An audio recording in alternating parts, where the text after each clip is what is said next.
et ce pour plusieurs raisons. Tout d'abord parce que je ne vais pas être seule pour la présenter, il va y avoir Gilles, mon mari. La deuxième raison, c'est parce que elle va se passer sous forme d'interview. Et la troisième, c'est parce qu'elle n'abordera pas un sujet de développement personnel, mais elle aura comme sujet cette chronique, mon premier ouvrage roman noir, qui est Des gens presque ordinaires. Ça veut dire quoi un roman noir? Mon roman noir, en fait, quand on commence à chercher ici et là une catégorie pour classer mon roman, cette notion de roman noir implique souvent une notion, encore une fois, de policier, ce qui n'est absolument pas le cas pour mon livre. Et pourquoi tu as une telle dénomination?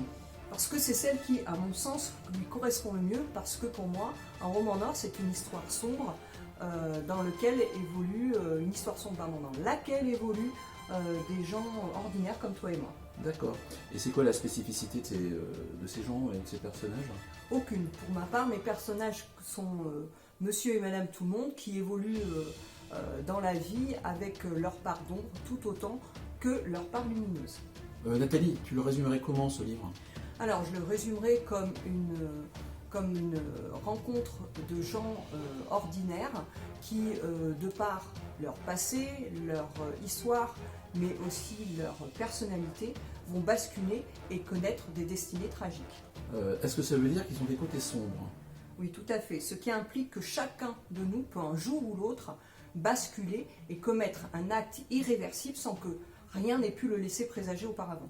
Donc Nathalie, quand tu as écrit ce roman, quels étaient tes objectifs? Est-ce qu'ils ne seraient pas doubles par hasard? Oui, tout à fait. Mes objectifs étaient doubles. Alors le premier objectif, c'est vraiment de prendre plaisir à la lecture. Et mon second objectif, c'était de permettre au lecteur de réfléchir sur ce fameux passage à l'acte dans des circonstances que lui seul pourrait juger nécessaires et donc justifiées.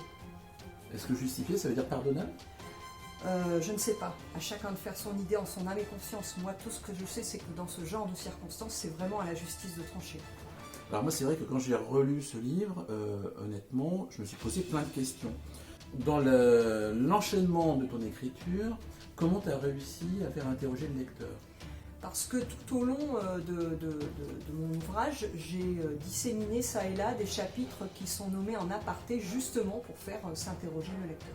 Est-ce que c'est une histoire vraie? Alors, je sais qu'il y a des pans qui sont vrais, même les pans les plus incroyables, mais est-ce que finalement, au bout du compte, c'est quelque chose qui peut être vrai? Non, c'est pas une histoire vraie, mais certains personnages sont tirés de gens réels dont j'ai romancé l'existence. Et pour certains faits, ça donne quoi? Là encore, la majorité des faits sont tirés de mon imagination, mais certaines situations, dont les plus incongrues d'ailleurs, sont tirées de faits réels. Le dicton, la réalité dépasse souvent la fiction, est-elle finalement pas applicable à ton ouvrage? Tout à fait, c'est d'autant plus vrai que tu le sais parce que toi-même tu as vécu certaines situations dont je me suis inspirée et qui sont écrites dans mon livre. Parlons maintenant de la fin.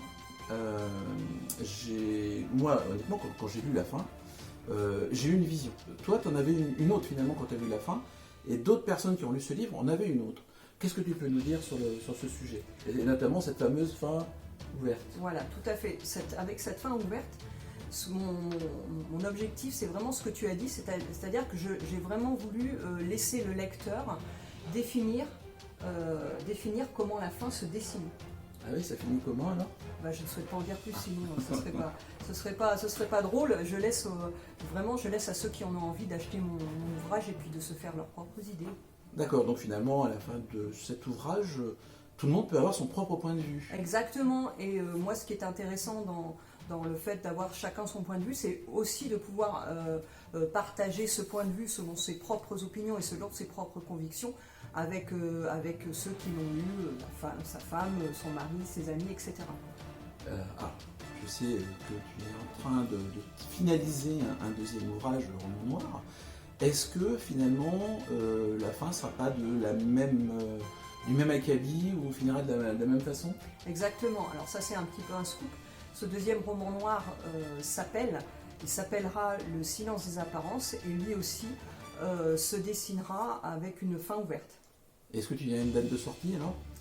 Alors dans l'idéal ce serait le printemps-été, mais bon j'espère que d'ici l'année, fin de l'année 2021, ce livre, ce deuxième ouvrage roman noir verra le jour.